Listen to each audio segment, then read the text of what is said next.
뷰티풀 하우스에서 머물다 이제 다섯 번째입니다. 우리가 1부 때 저번에 이제 크리스찬이 뷰티풀 하우스에 들어간 내용을 배웠죠.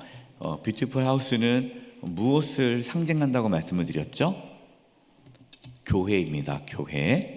교회가 이제 뷰티풀 하우스예요. 그래서 철로역정에서 이 뷰티풀 하우스에서 머물면서 쉼을 얻고 또 훈련을 받고 또 깨닫고 그런 여러 가지를 하는데 그것이 이제 교회 공동체, 교회 안에서 이루어져야 할 그러한 모습들임을 보여주었죠. 이제 오늘 이 크리스찬의 아내 크리스티아나와 또 자비와 또 크리스티아나의 그 자녀, 어린 자녀들이 이제 뷰티풀 하우스에 머물게 됩니다. 여기 보면요, 이제 뷰티풀 하우스에 이 교회를 의미하는 겁니다. 이제 들어가면요, 뷰티풀 하우스에 딱 들어가니까 환영해 주는 거예요. 잘 오셨습니다. 하나님의 은혜의 그릇들이여 당신의 친구인 우리에게 오신 것을 환영합니다. 하나님의 은혜의 그릇들이여. 우리 옆에 분들에게 인사할까요? 하나님의 은혜의 그릇입니다. 그릇이에요. 우리가 뭘 담느냐가 중요하죠. 하나님의 은혜를 담는 그릇입니다. 그러니까 교회라는 공동체 안에서 우리는 하나님의 은혜를 담아가는 거예요. 그래서 교회에서 하나님의 은혜를 담아하면 좋습니다. 이제 이 일행이 이제 뷰티풀 하우스에 들어가니까 너무너무 피곤한 거예요. 그동안 순례의 길이 너무 피곤해가지고 빨리 자고 싶다, 빨리 쉬고 싶다라고 했는데 이렇게 얘기합니다. 안 됩니다. 우선 고기를 조금이라도 먹고 기운을 차려야 합니다. 경계가 크리스티아나 일행이 오고 있다는 소식을 듣고 알려준 덕분에 집안에는 양념을 곁들인 양고기가 준비되어 있었다. 저녁 식사를 하고 시편 한 편으로 기도를 마친 크리스티아나 일행은 무척 쉬고 싶었다. 양고기를 먹어야 한다는 거예요. 고기. 양고기가 뭘까요? 여기 나오죠.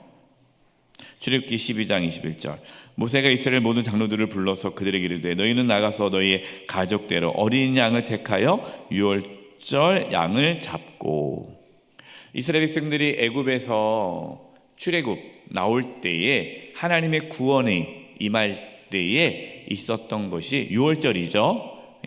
어린 양을 잡고 그 양의 피를 바르는 집 안에서 양고기, 그 유월절 양의 고기를 먹는 그 집에게만 하나님의 심판이 넘어가는 패스오버 유월절 절기입니다. 그래서 이 일행이 양고기를 먹어야 되는 거예요. 양고기는 누구를 의미할까요? 예수님이죠. 예수님의 살과 피를 먹고 마시는 공동체가 교회예요. 그래서 초대교회는요, 모일 때마다 성찬식을 했습니다. 모일 때마다.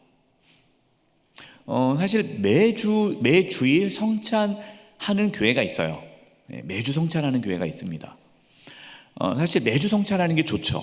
근데 우리는 편의상 매주 성찬하면은 시간도 많이 걸리고 또 준비도 힘들고 또 매주 하면은 너무 식상하지 않냐, 그래서 그렇게 띄엄띄엄 하는데 사실은 교회라는 공동체, 교회는 예수 그리스도의 살과 피를 먹고 마시는 공동체, 이 부분이 중요합니다. 우리가 매주 성찬하지 않지만 우리는 늘 그러한 생각으로 교회 공동체 안에 있어야 되죠. 그리고 쉬고 싶었다, 쉼에 대한 얘기를 합니다. 교회는 어떤 곳이에요? 교회는 쉼이 있어야 돼요. 쉼. 그래서 물론 우리가 또 교회에 또 이렇게 말하면 또 오해하실 수 있는데 우리가 교회 여러 가지 봉사도 하고 섬김도 하죠. 그것이 정말 중요합니다. 그러나 교회의 중요한 우리가 교회에 오는 중요한 이유 중에 하나는 쉼을 얻어야 돼요. 안식. 쉼과 안식을 누릴 수 있어야 돼요. 그래서 어떤 교회가 좋은 교회입니까? 교회에 와서 쉼을 얻고 안식을 누리고 평안한 교회, 그 교회가 좋은 교회예요. 또 교회에 와서 싸우고 막 이렇게 막 갈등이 일어나고 막 그러면 얼마나 이게 불행하겠어요. 그래서 오늘 새벽에 제 새벽 기도회 때도 제가 저희 사택에서 교회 오는 그 길에 교회 하나가 있는데, 원래는 다른 이름이었는데 최근에 교회 이름을 바꿨다라고 제가 새벽에 말씀을 드렸어요. 무슨 교회로 바꿨다고 그랬죠? 행복한 교회. 여기 대답하시는 분들은 새벽에 오시거나 또 새벽에 말씀을 들으신 분인데, 새벽에 못 오시는 분들은 꼭 새벽에 말씀을 들을 수 있기를 바랍니다. 새벽에 일어나기 힘들면 아침에 일어나서 바로 들으셔도 돼요. 말씀을 듣고 먼저 본문을 읽고 또 말씀을 듣고 기도하는 시간을 가지면 좋겠습니다.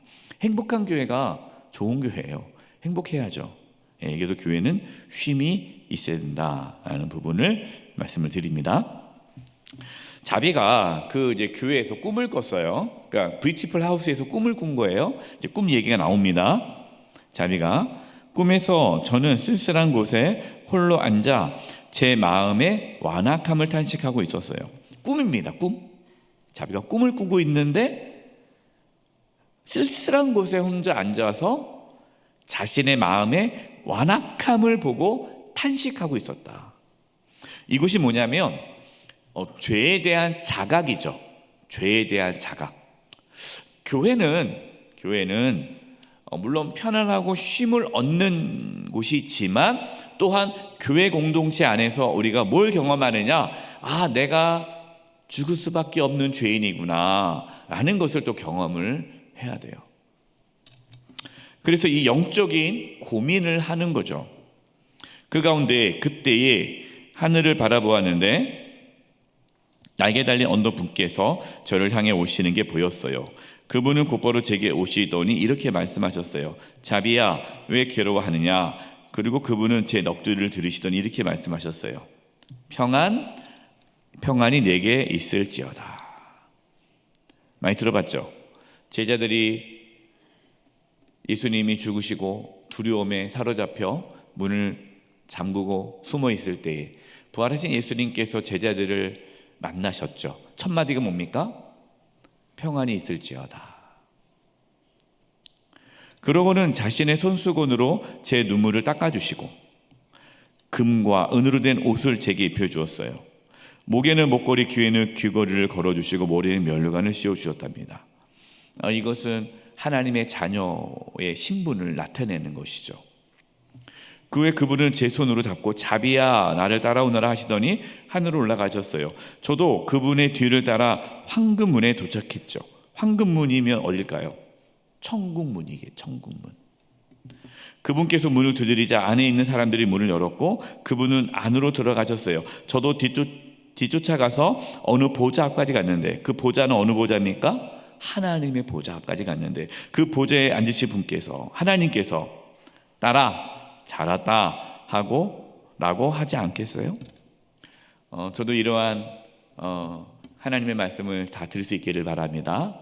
딸아, 아들아, 잘했다. 그곳은 별처럼, 아니 해처럼 밝게 빛나고 있었는데 그곳에서 당신 남편을 본 것 같아요. 이게 지금 꿈입니다. 이 자비가 꿈을 꿨어요. 이 꿈은 무슨 꿈일까요? 자비가 신앙의 여정을 쭉 가다가 결국에는 천국에 들어간다는 것을 하나님께서 꿈을 통해서 보여준 거죠. 우리가 앞에서부터 쭉 자비를 봤잖아요. 크리스티아나는 하나님의 부르심에 의해서 순례길을 갔는데 자비는 그 크리스티아나를 보고 따라오지 않았습니까? 그 마음 가운데 늘 어떤 마음이 있어요? 불안한 마음이 있잖아요. 나는 혹시 구원받지 못하지 않을까? 근데 하나님께서는 이 교회 공동체 안에서 구원의 확신을 주신 거죠. 교회는 어떤 곳입니까? 교회는 내가 하나님의 자녀다라는 확신을 가질 수 있는 곳이 교회여야 돼요. 그래서 교회에서 구원의 확신을 가져야 되는 거죠.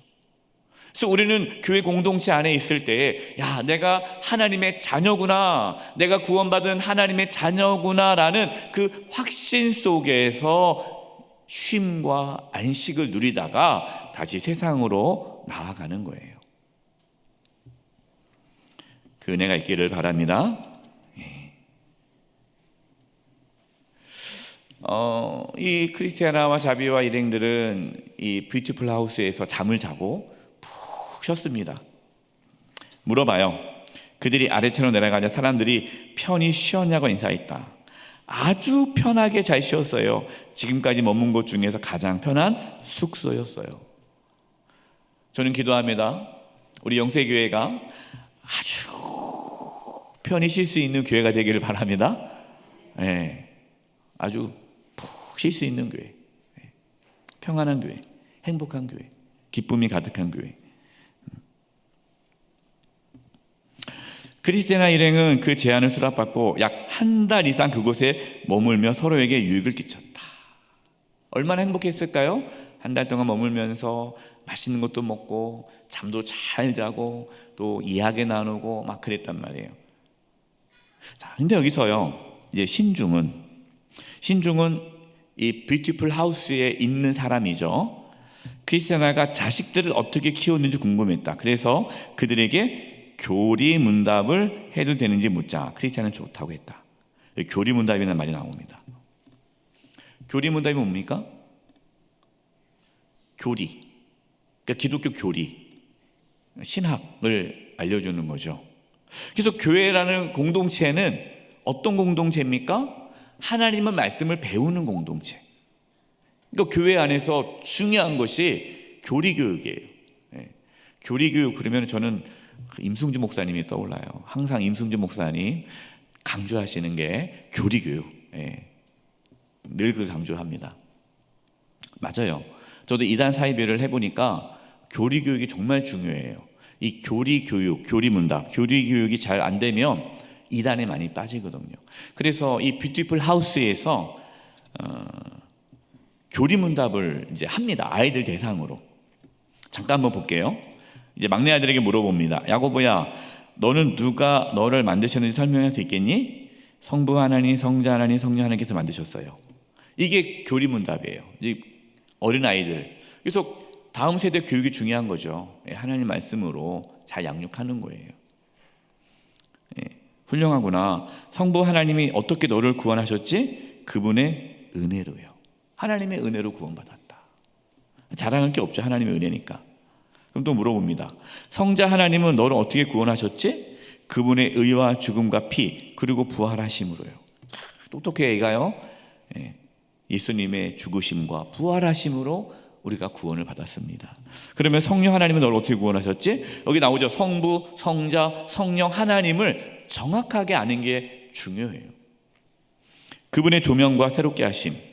이 조명이라는 것은 계시. 그러니까 성령님께서 우리에게 깨닫게 해주신 거죠.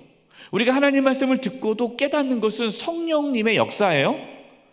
성령님께서 우리를 깨닫게 해주셔야만, 조명, 밝히 보여주셔야만 우리가 알 수 있는 거죠. 그리고 새롭게 하심, 우리는 성령으로 거듭나지 않았습니까? 예수 그리스도를 믿음으로 죄사함을 받고 성령의 선물을 받잖아요. 성령님 우리에게 임하십니다. 그래서 우리가 성령으로 다시 태어나는 거예요. 그리고 그 보존하심으로 구원하셨어요. 성령 하나님께서 우리 가운데 임하심으로 우리가 거듭날 뿐만 아니라 우리가 구원에 이를 때까지 성령 하나님께서 우리를 지켜주시죠. 인치심을 받았잖아요. 성령으로 인치심 받았다 하는 말이, 성령께서 이제 우리를 지켜주시고 보존해 주시고 인도해 주셔서 천국에 들어갈 때까지 이끌어 주신다라는 거죠. 성부, 성자, 성령 하나님께서 우리를 구원하신다라는 것을 이 아이들이 알고 있다라는 거죠. 하나님에 대한 이해, 두 번째는 인간입니다. 인간이란 무엇이지? 참 어려운 질문들을 해요, 이 아이들한테. 근데 여러분, 이게 교리입니다. 하나님은 누구신가? 사람은 무엇인가? 이것이 중요한 주제죠. 제 동생이 말한 대로 하나님께서 창조하신 이성적인 피조물입니다. 사람은 피조물이다. 저와 여러분은 피조물, 하나님께서. 그럼 구원받는다는 말에서 우리가 유추할 수 있는 것은 무엇인가? 인간이 죄로 말미암아 비참한 속박 상태에 빠졌다는 것을 알 수 있습니다. 인간은 죄인임을 알 수 있다. 구원을 받는다라는 말은 무슨 말이에요? 지금 구원받지 못했다는 거잖아요. 그러니까 물속에 빠져서 죽어 있는 사람들을 구원한다는 거잖아요. 그럼 구원을 받는다라는 말은 이미 전제가 있어요. 우리는 구원받지 못했다. 우리는 죄인이다. 심판을 받을 수밖에 없는 죄인인데 구원을 받았다라는 것이죠. 삼위일체 하나님에 의해 구원받는다는 말은 무슨 의미지? 죄는 너무나도 강력하기 때문에 하나님 외에는 아무도 우리를 죄에서 끌어낼 수 없습니다. 그런데 하나님은 자비로우시며 인간을 지극히 사랑하시기 때문에 이 비참한 상태로부터 인간을 반드시 끌어내 주십니다. 그러니까 우리는 죄인이기 때문에 구원받을 수 없지만 하나님만이 우리를 구원하실 수 있다. 하나님의 사랑으로 우리를 이끌어 주신다. 불쌍한 인간을 구원하시는 하나님의 목적은 무엇일까? 이것이 교리문답에 나오는 거잖아요. 인간의 목적. 하나님 자신의 이름을 영화롭게 하고 그 은혜와 공의의 영광을 돌리기 위해서입니다. 그리고 그분께서 만드신 피조물의 영원한 행복을 위해서입니다. 이게 요리문답 첫 번째거든요. 하나님을 영화롭게 하고 그 하나님께 영광을 돌리기 위해서 하나님 우리를 구원해 주셨다. 그러니까 만약에요, 우리가 천국 가는 것이 목적이라면, 천국 가는 게 목적이라면 하나님께서는 우리를 구원하시자마자 빨리 천국에 데려가실 거예요. 근데 우리를 구원하시고 천국으로 데려가지 않은 이유는 우리는 이 땅에서 하나님의 영광을 위하여 살아가도록 하기 위해 우리를 구원하셨다. 그래서 우리는 이 땅에서요, 하나님의 영광을 위하여 잘 살아야 돼요. 오래오래 살아야 돼요. 여러분 오래 사시기 바랍니다. 오래오래. 어차피 천국 가면은 영원히 사는데 이 땅에서 오래오래 살아서 하나님의 영광을 위해서 사는 것. 구원받을 수 있는 사람들은 어떤 사람들이지? 하나님의 구원을 받아들이는 사람들입니다. 뭔가 노력해서 구원을 받는 것이 아니라 하나님의 구원을 그냥 받는 거예요.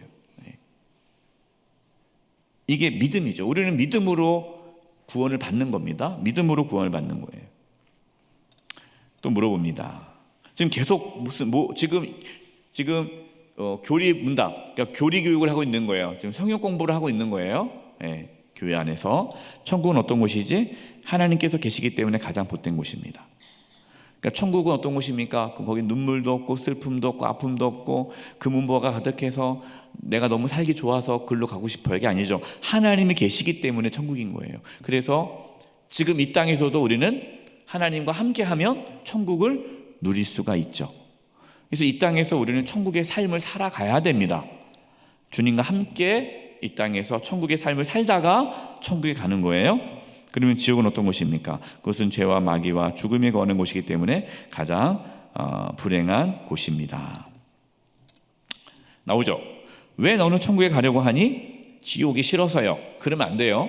왜 천국 가고 싶어요? 지옥이 무서워서요. 이게 아니라 하나님을 뵙고 아무 근심 없는 가운데 그분을 섬길 수 있기 때문입니다. 그리고 그리스도를 뵙고 영원히 그분을 사랑할 수 있기 때문입니다. 또한 이 땅에서는 절대로 얻을 수 없는 성령 충만을 얻을 수 있기 때문입니다.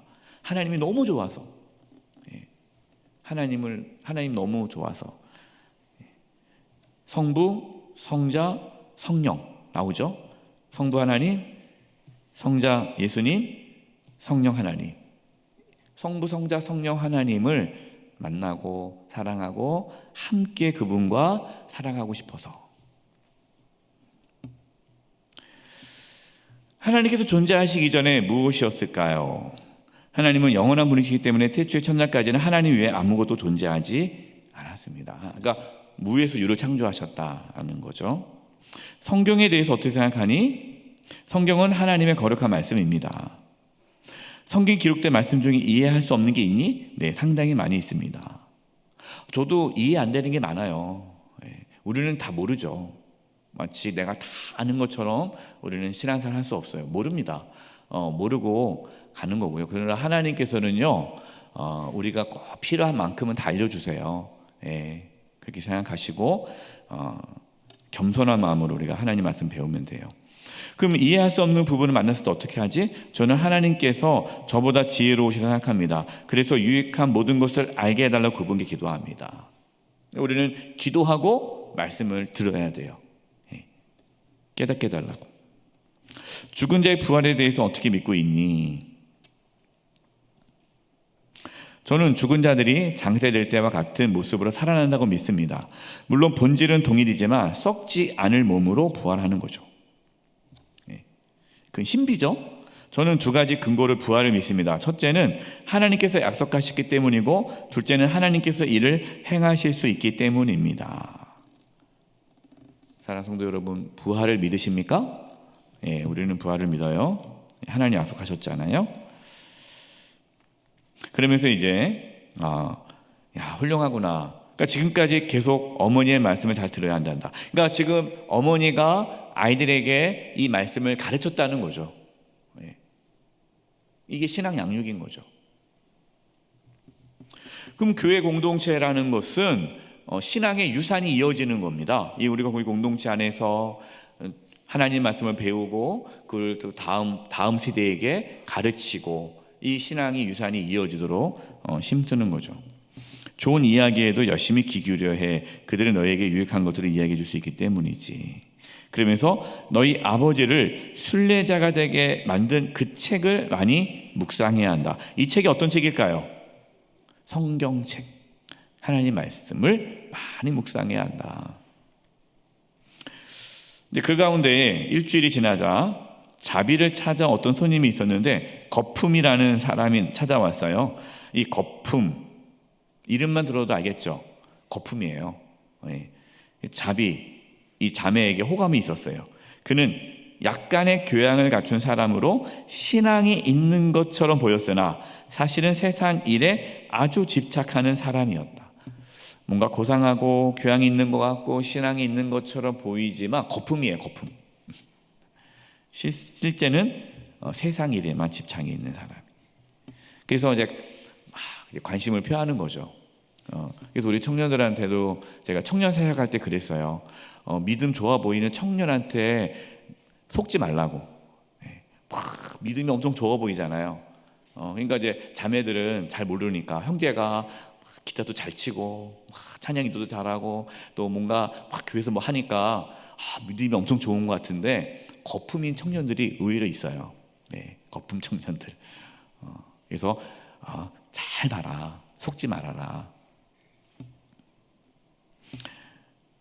처녀들은 거품이 매우 초삭거리는 사람이며 신앙이 있는 채 하지만 선한 능력에는 관심이 없는 것 같다고 말해 주었다. 이제 시간이 지나니까 그게 드러나는 거죠. 이제 신중히 얘기합니다. 이제 이 자비가 싫은 거예요. 이 거품이 자꾸만 찾아오고 만나달라, 사귀자 계속 그러니까 어떻게 하면 이 사람을 떼어낼 수 있을까 물어보니까 이렇게 얘기해요. 신중히. 당신이 가난한 사람들을 위해 시작한 일을 계속하면 그의 열정은 금세 식어버릴 거예요. 그러니까 당신이 가난한 자, 어려운 자, 정말 희생하면서 섬김의 삶을 살면 살수록 이 거품은 당신에게부터 멀어질 겁니다. 그래서 얘기하는 거예요, 거품한테.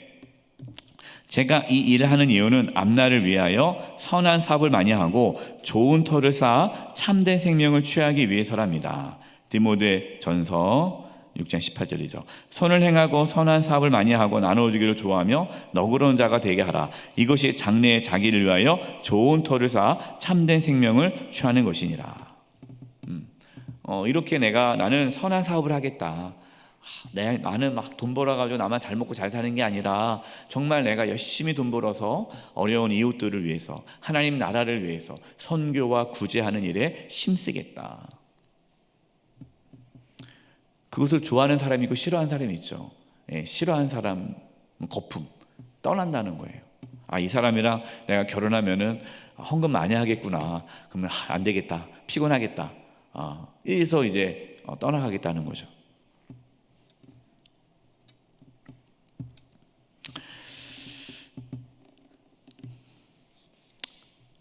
그래서 자비가 얘기를 한 거예요. 제게 바게라는 언니가 있었는데 거품처럼 야비한 사람과 결혼했어요. 이제 경험이 있었던 거죠. 그도 분명 성도겠죠? 네, 그도 성도라고 했어요. 그런데 지금 세상에는 이런 사람들이 너무 많은 것 같아요. 저는 그런 사람들이 싫답니다. 성도인 것 같은데 거품인 사람이 적지 않다. 여러분, 이걸 우리가 늘 이 천로역정을 보면서 누가 떠오르면 안 돼요. 이 사람이 떠올라. 그게 아니라 우리 안에 거품의 모습이 조금씩 다 있잖아요. 그러니까 그것을 발견하면서 우리가 더 예수 그리스도를 닮아가는 그러한 거를 지금 하는 거지, 누구를 막 비판하고 정죄하기 위해서 우리가 이걸 배우는 게 아닙니다. 우리 안에 그런 거품 같은 모습이 있죠. 이제 우리 아이가 배가 막 아파요. 그래서 왜 그런가 했더니 이 소년을 위해서 소화되지 않은 것을 몰래 먹었습니다. 무슨 조치를 취하지 않으면 없어지지 않을 것입니다. 당장 위를 세척하지 않으면 죽고 말 겁니다. 그래서 먹었어요. 그랬더니 이제 크리스티아나가, 엄마가 우는 거죠. 이 어리석은 녀석 같으니라고. 나는 또 얼마나 부지한 엄마인가. 이 아이를 살리려면 어떻게 해야죠? 그때 이제 과일을 먹었잖아요. 그 다음에 넘어온 과일, 이 사탄마귀가 유혹하는 과일이죠. 그러니까 이것은 뭡니까? 우리가 신앙의 길을 걸어가다가 사탄의 미혹에 넘어져 죄를 범할 수 있다라는 거죠. 그러면 회개하지 않으면 그 사탄의 그 미혹에 빠져서 계속해서 악을 행하다 보면은 우리의 신앙을 잃어버리게 된다는 것이죠. 그래서 회개해야 함을 지금 이야기하고 있는 겁니다. 자, 너무 낙심하지 마세요. 분명 다시 건강해질 수 있습니다. 그렇지만 먼저 설사하고 토하게 해야 합니다. 비워야 되는 거죠. 이게 회개입니다. 죄에 대한 고백. 그래서 첫 번째는 뭐라고 말합니까? 그 약은 효과가 없었어요. 무슨 약이냐면 염소의 피와 암송아지의 체, 우슬초 즙으로 만든 약이었습니다. 이것은 구약이죠. 구약의 그 제사 때 정결케 했던 그거잖아요. 하지만 이거는 그림자잖아요. 진짜가 아니잖아요. 진짜는 뭡니까? 그 약은 그리스도의 피와 살로 만든 것인데 이게 진짜 약이죠. 구약의 제사는 그림자고 가짜 약이고 모형이고, 진짜는 예수 그리스도의 살과 피를 말하는 거죠. 그래서 그 그리스도의 살과 피를 환으로 만든 것을 먹은 겁니다. 이건 상징이죠. 은유죠, 은유. 그러니까 예수 그리스도의 십자가의 은혜를 경험하고 내가 주님 앞에 회개하고 십자가의 은혜를 붙잡았을 때에 이제 회복이 되는 거죠. 마태는 금식하며 회개의 눈물을 한 호흡에 그 약을 세 알씩 먹어야 했다. 자, 어서 이 약을 먹어라. 그 약을 먹으면 배가 더 아플 것 같아요. 근데 먹었어요. 마태야, 이 약은 꿀보다 더 달구나. 마태는 이처럼 큰 소동을 벌인 후에야 결국 그 약에 하나님의 축복이 내리기를 기도하는 먹었다. 약은 신기하게 바로 효과를 나타냈다. 사랑하는 성도 여러분, 우리가 죄를 지을 수 있어요. 우리가 사단의 미혹에 넘어갈 수 있습니다. 그거로 인해서 우리의 영혼이 아플 수 있어요. 그러니까 배가 아픈 것처럼 우리의 영혼이 고통스럽죠. 그때 예수 그리스도께 나가야 돼요. 회개하시고 십자가를 붙잡으십시오. 그러면 죄사함을 받고 다시 구원의 기쁨을 회복할 수 있다라는 겁니다.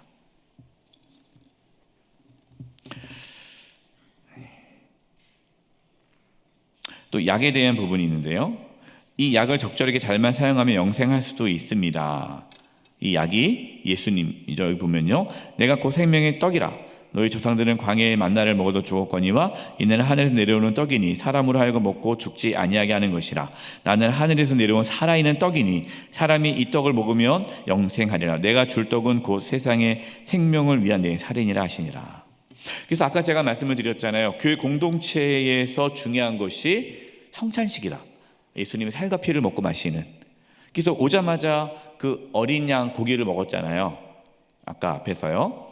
그것처럼 우리는 늘 예수 그리스도의 살과 피를 먹고 마시는 삶을 살아가는 거예요. 그 말은 십자가의 은혜를 날마다 붙잡고 살아가는 것. 그것이 우리가 이 죄악된 세상에서 승리하는 비결이다 하는 것이죠. 그래서 교회 공동체 안에서요, 늘 선포돼야 할 것은요, 십자가입니다. 십자가. 네. 뭐 세상 얘기할 거 없어요. 십자가, 복음. 대부분 약이 우리 입에 쓴 이유는 무엇입니까? 그 이유는 하나님의 말씀과 그 말씀의 효력이 우리의 세속적인 마음이 얼마나 달갑지 않은 것인 보여주기 위해서랍니다. 하나님 말씀이 써요. 달지만 또 써요. 쓴 다음에 달아요. 네. 왜 쓰냐? 찔리니까 마음에. 그래서 말씀을 몰랐을 때는 내 마음대로 살았는데 말씀이 들어오면서부터 나를 괴롭게 해요. 회개하게 만드니까 양심이 막 살아나죠. 쓴 거예요. 왜 구약의 선지자들이 죽임을 당했습니까? 하나님 말씀을 선포했는데 그 말씀을 들으니까 기분 나쁜 거예요. 쓴 거예요. 쓰니까 말하지 말아라 하고 죽이는 거예요. 그러면 회개하지 않으면 본인이 죽는 거죠. 사랑하는 성도 여러분, 하나님 말씀을 들었을 때에 쓰십니까? 그러면 약이다 생각하고 꿀꺽 삼키시고 회개하심으로 그 말씀이 꿀송이처럼 달게 느껴질 때까지 하나님 말씀을 붙잡으시기 바랍니다. 네. 만약 약이 유익하다면 왜 설사와 구토를 일으킵니까? 그건 말씀의 효력이 날 때 우리의 마음과 생각이 깨끗하게 된다는 것을 보여주기 위해서랍니다. 이제 말씀을 듣고 회개한다는 거죠. 이제 마태가 물어봅니다. 여기서부터는 자연의 어떤 계시, 그러니까 우리가 일상에 일어나고 있는 어떠한 자연의 법칙을 통해서 하나님의 은혜를 깨달을 수 있다는 부분을 지금 이야기해주고 있습니다. 일반 계시가 있고 특별 계시가 있죠. 특별 계시는 하나님의 말씀, 성경은 특별 계시죠. 하지만 하나님은 성경 이외에도 하나님의 계시가 임합니다. 오해하면 안 돼요. 목사님 이 말씀 듣고 그러면 성경 말고도 다른 또 계시가 있나요? 여기서 말하는 계시란 하나님 말씀 안에 있는 다 계시지만, 하나님 말씀 안에 있는 계시지만 일상의 삶에서 깨달을 수 있는 하나님의 은혜가 있다 아는 거예요. 그걸 지금 얘기하는 겁니다. 불꽃은 위로 올라가고 태양광선과 따뜻한 기운은 아래로 내려오는 것을 보고 우리는 무엇을 배워야 합니까? 불꽃이 위로 올라가잖아요. 그리고 햇볕이 비치면 따뜻한 기운이 아래로 내려오잖아요. 그래서 그 부분을 뭘 배울 수 있느냐? 불꽃이 위로 올라간다는 것을 보면 우리는 열심과 열망을 가지고 천국으로 올라간다는 점을 배우게 됩니다. 또 태양이 열기와 빛을 내려보내 따뜻하고 기분 좋은 영향을 주는 것을 보면 우리는 이 세상의 주인이신 하나님께서 높이 계심에도 자신의 은혜와 사랑을 아래에 있는 우리에게 내려준다는 것을 배우게 되지. 여러분이 따뜻한 햇빛이 다 있으면 하나님의 그 은혜가 나에게 쫙 임한다라고 상상하시면 되는 거죠. 네. 그렇게 모든 내 삶에 이루어지는 일상의 삶이 하나님의 계시로, 하나님의 은혜를 경험하는 것으로 깨달을 수 있다는 겁니다. 여기 나와요. 또 구름은 어디에서 수분을 얻습니까? 바다에서 얻지? 그 사실에서 우리는 무엇을 배울 수 있습니까? 구름이 바다에서 수증기가 올라가서 구름을 만들잖아요. 그리고 비를 내리잖아요. 그럼 도대체 이 구름은 비를 어떻게 머금느냐? 바다에서 온다. 이건 뭘 의미합니까? 성직자들이 하나님으로부터 교리를 받아야 한다는 사실을 배울 수 있습니다. 그러니까 성직자들은 구름이라는 거죠. 그래서 하나님으로부터 말씀을 배워서 하나님으로부터 은혜를 받아서 그 은혜를 나누는 거다. 이렇게 지금 모든 거를 지금 이렇게 설명을 하고 있는 거예요. 그럼 구름은 왜 땅 위에 자신을 쏟아붓습니까? 성직자들은 하나님에 대해 알고 있는 모든 것을 세상에 전해야 한다는 사실을 보여주지. 그럼 비가 막 쏟아져요. 그럼 여러분 비 올 때마다 무슨 생각해야 돼요? 아유, 왜 비가 오냐, 좀 비 안 왔으면 좋겠다. 이게 아니라 비가 오면 이 하나님의 은혜가 이렇게 쏟아지는구나. 하나님, 저에게도 하나님의 은혜가 이렇게 폭포수 같이 쏟아주기를 원합니다. 기도하라는 거예요. 참 놀랍죠, 지금? 또 태양에 의해 무지개가 생기는 것은 무엇입니까? 하나님의 은혜에 대한 언약이 그리스도 안에서 우리에게 확증된다는 것을 보여주기 위함이지. 하나님께서 노아 때 무지개 언약을 하셨잖아요. 다시는 내가 물로 심판하지 않겠다. 이 무지개가 하나님의 구원의 약속을 보여주는 하나의 징표잖아요. 그래서 무지개 볼 때마다 우리는 그 생각해야 되죠. 하나님께서 나를 구원해 주시는구나. 이런 내용이 쭉 나오는데요. 나눌 수 있을 만큼 나눠보겠습니다. 시간 관계상. 바닷물은 왜 육지를 통해 스며들어와 샘이 되어 우리에게 솟아나는 겁니까? 지금 이거를 과학적으로 지구과학을 보면서 이게 맞냐 안 맞냐 그것이 아니라 지금 이 마태 아이지 않습니까? 아이의 눈에는 물이라는 거는 지금 바다에 있잖아요. 그리고 육지에는 물이 없잖아요. 근데 육지에서 어떻게 샘이 나오지? 우리는 알죠. 바다에서 수증기가 올라가서 구름이 비가 내려서 그 비가 머금고 있는 지하수를 통해서 샘물이 올라오는 걸 우리는 알지만 이 마태 눈에는 이 어린아이에게는 바닷물이 어떻게 육지를 통해서 스며들어 샘이 되어 우리에게 솟아나지? 라고 물어보는 거예요. 그러니까 뭐라고 말합니까? 그건 하나님의 은총이 그리스도의 몸을 통해 우리에게 내리는 것을 보여주기 위함이지.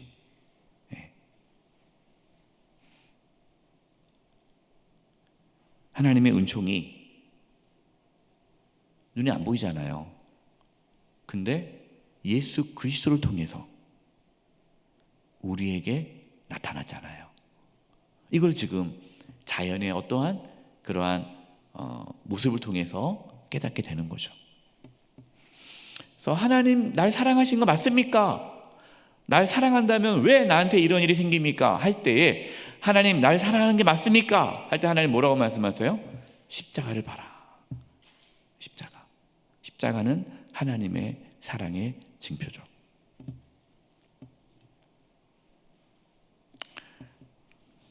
그 다음 불꽃이 초심지에 붙어 타는 이유는 무엇입니까? 그런 은혜가 우리 마음에 불 붙지 않고서는 우리 안에서 생명의 진실한 빛이 결코 타오를 수 없다는 것을 보여주기 위함이지. 촛불이 타기 위해서는 심지와 초가 모두 타야 하는데 그 이유는 무엇입니까?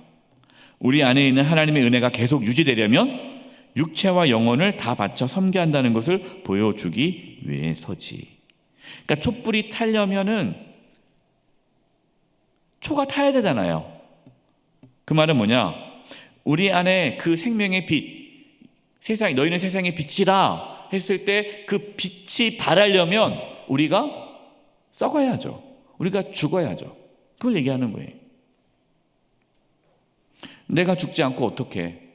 소금이 녹아야 소금 맛을 내듯이 빛은 그 초가 녹아야 빛을 받아듯이 저와 여러분이 자기를 부인하고 자기 십자가를 지고 예수님을 따라가는 그러한 십자가 삶이 없이는 빛을 발할 수 없다라는 겁니다. 우리의 설립 말씀이죠. 하늘의 미 땅에 떨어져 죽지 아니하면 하나 그대로 있고 죽으면 많은 열매를 맺느니라. 많은 열매를 맺고는 싶어요. 뭔가 내가 빛을 발하고 싶어요. 그런데 희생하지 않으려고 해요. 그러면 안 된다 하는 거죠. 교회도 마찬가지입니다. 교회가 희생해야 돼요. 교회가 희생해야 세상에 빛이 되는 거예요. 그래서 교회가 움켜쥐면 안 돼요. 움켜쥐면 안 되고 나눠야 돼요. 우리 안에 있는 하나님의 은혜가 계속 이거 얘기했고요. 예. 펠리칸, 재미있는 또 얘기가 나와요. 참 저는 몰랐는데 펠리칸이 자신의 가슴을 부리로 쪼는 이유는 무엇입니까? 예. 그것은 자신의 피로 어린 새끼들을 먹여 키우기 위함인데, 이 모습은 그리스도께서 자기 백성을 지극히 사랑하셔서 피 흘려 죽으심으로 그들을 구원하신 것을 보여주지. 그러니까 이러한 자연의 어떠한 모습 속에서 하나님은 다 계시하고 있다는 거죠. 숱하게 울음소리를 듣고 우리가 배울 수 있는 건 뭔가요? 베드로의 죄와 그 회개를 배울 수 있지. 또한 숱하게 울음소리는 날이 밝아오는 것을 의미한다. 때문에 우리는 그 소리를 들을 때 무시무시한 최후의 심판의 날을 기억해야 하지. 그러니까 모든 것에 그거를 다 하나님 말씀과 연결한 하나님의 계시로 받아들이는. 그럼 이거는 참 훌륭한 태도예요. 제가 이전에 한번 말씀드렸어요. 저는 샤워할 때마다 그 생각이 나요. 샤워할 때 하나님 예수 그리스도의 보혈로 머리부터 발끝까지 저를 적셔 주시옵소서. 저를 깨끗게 해 주시옵소서. 예수 그리스도의 보혈로 제가 주님 앞에 나가게 되었습니다. 이걸 샤워할 때마다 고백해요. 그럼 샤워가 저에게는 하나의 예배가 되는 거죠. 하나의 예전이 되는 거예요. 예전이. 예. 얼마나 좋겠어요. 네. 꼭 그렇게 하라는 얘기가 아니라 지금 이 책에서 보면 이제 그러한 부분을 하는 거예요. 그래서 여러분 나름대로 그런 것들을 계속 만들어내고 그렇게 여기에서 뭔가 내가 하나님의 은혜를 계속 경험하는 그러한 장치들을 만들어내 놓으면요, 아주 신앙에 큰 유익이 됩니다. 이제 이런 쭉 이야기를 통해서 이제 아이들과 신앙의 이야기를 통해서 이렇게 배우게 되었어요. 요즘 지나서요. 좀 페이지 298페이지입니다. 닻을 드려요. 이 닻을 당신께 드리겠습니다. 폭풍우를 만나면 성소 휘장 안에서 이걸 굳게 붙들고 흔들림 없이 서 있으셔야 합니다. 이 닻은 우리가 이 소망을 가지고 있는 것은 영혼의 닷 같아서 튼튼하고 견고하여 휘장 안에 들어가나니, 소망이 우리의 닷이다. 넘기고요. 소년들에게 말을 합니다. 아이들에게 너희는 젊은 날에 정욕을 피하며 침착하고 지혜로운 사람들과 함께 경건함을 따르거라. 그러면 너희는 어머니의 마음에 기쁨을 드리고 모든 분별 있는 사람들에게 크게 칭찬을 받을 거다 하고 견면을 하죠. 이제 그들은 감사 인사를 한 후에 길을 떠났다. 길을 떠났다라는 겁니다. 무슨 말입니까? 뷰티풀 하우스에 계속 머물 수는 없다는 거예요. 우리가 교회에 계속 머물 수 없어요. 교회가 우리의 종착점이 아니라 우리는 교회가 출발점이 되어야 되죠. 모여서 은혜 받고 힘을 얻고 위로받고 다시 세상으로 나아가서 하나님의 나라를 세워가는 거죠. 그거를 얘기하는 겁니다. 그러면서 이렇게 얘기해요. 크리스티아나가 노래를 부릅니다. 당신의 온 삶을 통해 당신의 사랑이 분명히 드러났으니, 나의 온 삶이죠. 나의 온 삶을 통해 당신의 사랑이 분명히 드러났으니 당신의 집이 영원히 내 거처가 되리라. 왜냐고요? 우리 주 하나님은 선하시기 때문이죠. 그의 자비하심 영원하며 그의 진리는 항상 경고에 서 있어서 세세토로 이어지기 때문이죠. 이렇게 해서 뷰티풀 하우스에 머물다가 갑니다. 프린트물 보겠습니다. 뷰티풀 하우스에서 머물다. 교회에 대해서 제가 4가지를 한번 정리해 봤어요. 첫째, 교회는 안식과 쉼이 있습니다. 시편 84편 5절 7절. 주께 쉼을 얻고 그 마음에 시온에 데려가 있는 자는 복이 있나이다. 그들이 눈물 골짜기로 지나갈 때에 그곳에 많은 샘이 있을 것이며 이른비가 복을 채워주나이다. 그들은 힘을 얻고 더 얻어 나아가 시온에서 하나님 앞에 각기 나타나리이다. 네, 이것은 이제 성전에 올라가면서 부른 시죠. 그래서 시온의 대로가 있는 자. 이 시온의 대로라는 말은 성전을 향해서 나아가는 자는 복이 있다라는 것이죠. 그래서 쉼을 얻는 것을 의미하는 겁니다. 마태복음 11장 28, 29절. 수고하고 무거운 짐진 자들아 다 내게로 오라. 내가 너희를 쉬게 하리라. 나는 마음이 온유하고 겸손하니 나의 멍에를 메고 내게 배우라. 그리하면 너희 마음이 쉼을 얻으리니. 사랑하는 성도 여러분, 우리 교회에서 쉼을 얻으시기 바랍니다. 쉼과 안식. 두 번째, 교회는 그냥 단순히 쉼만 있는 곳이 아니라 양육이 있습니다. 에베소서 4장 13, 15절. 우리가 다 하나님을 아들을 믿는 것과 아는 일에 하나가 되어 온전한 사람을 이루어 그리스도의 장성한 분량에 충만한 데까지 이르느니 이는 우리가 이제부터 어린아이가 되지 아니하여 사람의 속임수나 간세 유혹에 빠져 온갖 교훈의 풍조에 밀려 요동하지 않게 하려 함이라. 오직 사랑 안에서 참된 것을 하여 범사에 그에게까지 자랄지라. 그는 머리니 곧 그리스도라.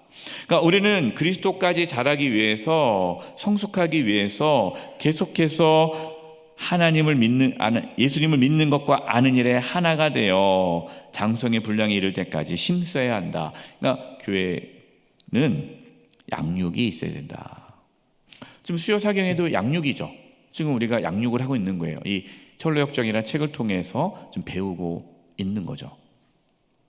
디모데후서 3장 14, 17. 그러나 너는 배우고 확신한 일에 거하라. 너는 내가 누구에게서 배운 것을 알며 또 어려서부터 성경을 알았나니 성경은 능히 너로 하여금 그리스도 예수 안에 있는 믿음으로 말미암아 구원에 이르는 지혜가 있게 하느니라. 모든 성경은 하나님의 감동으로 된 것으로 교훈과 책망과 바르게 함과 의로 교육하기 유익하니 이는 하나님의 사람으로 온전하게 하며 모든 선한 일을 행할 능력을 갖추게 하려 함이라. 그래서 열심히 말씀을 배우시고 또 주일 말씀을 한 번만 듣지 마시고 여러 번 들으시고 또 나누시고. 중요한 게 나눔입니다. 나눔. 말씀을 받은 그 은혜를 나눌 때에 그 말씀이 내 삶에 나타나요. 나눔이 중요합니다.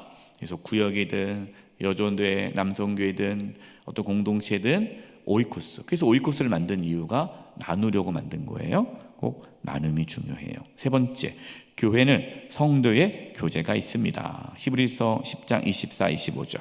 우리 24, 25절 같이 한번 읽어볼까요? 시작.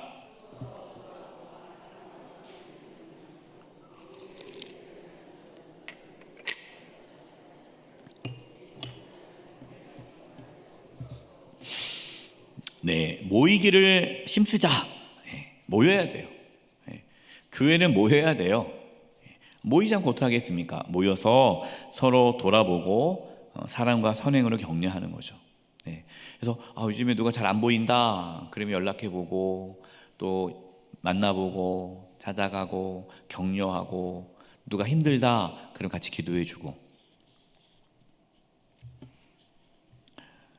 이번에 제주 신앙순례 너무 좋았다는 얘기 들었고요.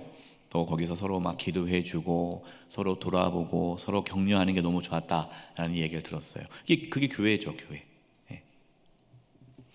전도서 4장 9절에서 12절입니다. 두 사람이 한 사람보다 나음은 그들이 수고함으로 좋은 상을 얻을 것이라. 혹시 그들이 넘어지면 하나가 그 동물을 붙들어 일으키려니와 홀로 있어 넘어지고 붙들어 일으킬 자가 없는 자에게는 화가 있으리라. 신앙생활은 혼자 할 수 없어요. 같이 가는 거예요. 목회자도 마찬가지입니다.